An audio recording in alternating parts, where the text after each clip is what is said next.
Por exemplo, quando fundaram o tal do Foro de São Paulo, que é a coordenação do movimento comunista do continente, que é a organização política mais poderosa do continente, com 84 organizações membros, umas partidos legais, outras organizações criminosas.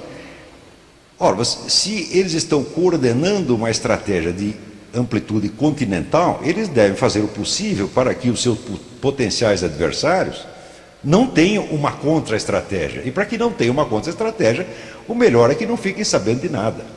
Tá certo? Então, junto com a estratégia de dominação continental, existe a estratégia de ocultação da estratégia, a qual a nossa mídia tem servido, vamos dizer, docilmente. Para vocês terem um exemplo de até onde vai esta ocultação, e como isso é normal vamos dizer, na política, na operação de tomada do poder, recentemente esteve no Council on Foreign Relations, que é o CFR. O CFR é o think tank mais poderoso dos Estados Unidos, é uma fábrica de presidentes. Então, esteve lá esta semana um sujeito chamado Luiz Felipe de Alencastro. Luiz Felipe de Alencastro é colunista da revista Veja, professor de História do Brasil na Universidade de Paris, tá certo? E membro lá de mais não sei quantas sociedades acadêmicas americanas, né? E esteve no CFR e alguém pergunta a este Alencastro: o que o senhor acha desse negócio de Foro de São Paulo?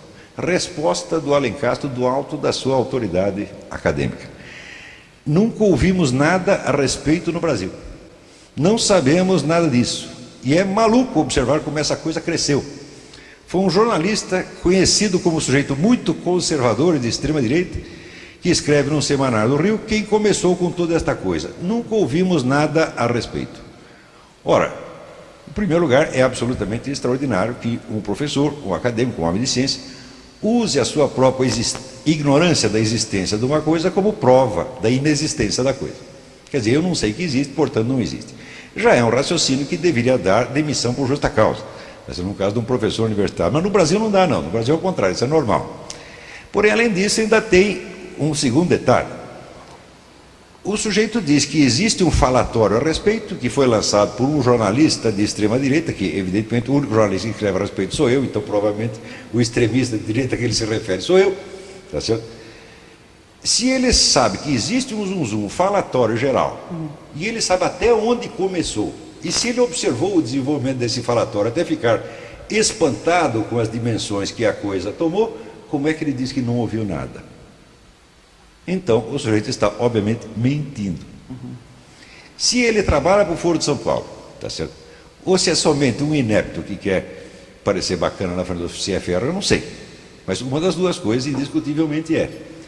Então, é assim que no Brasil, jornalistas, intelectuais, professores colaboram com a ocultação do Foro de São Paulo. Esse cidadão, se é um historiador de profissão, ele tem a obrigação de saber que história é documento. Ora, os documentos do Foro de São Paulo, as atas e resoluções, são documentos de acesso público. Eles estão publicados faz tempo, quer dizer, como é que ele não sabe que isso existe? Não é isso? Quer dizer, finge que não sabe, mente. Por que mentiu? Porque se isto entra em discussão no CFR, isso chega no ouvido de George W. Bush. Se isso chega no ouvido de George W. Bush, pode mudar a política norte-americana para a América Latina, e isto pode trazer dano à estratégia do Foro de São Paulo, no mínimo revelando e tornando pública. Está entendendo? Então, não se trata, às vezes, de segredo, mas de apenas de discrição.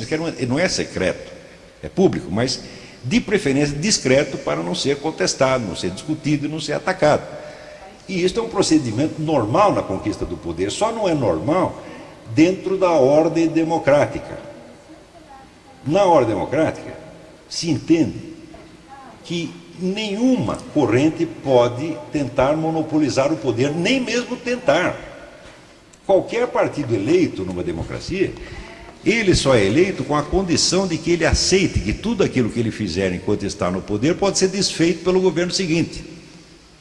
Se você, porém, tem planos de longo prazo, de 40, 50, 60 anos, como esse pessoal da esquerda tem, você jamais consentirá no jogo democrático normal. Então você vai usar o procedimento de Maquiavel, de tentar concentrar o poder e manter-se nele indefinidamente, que é exatamente o que está acontecendo.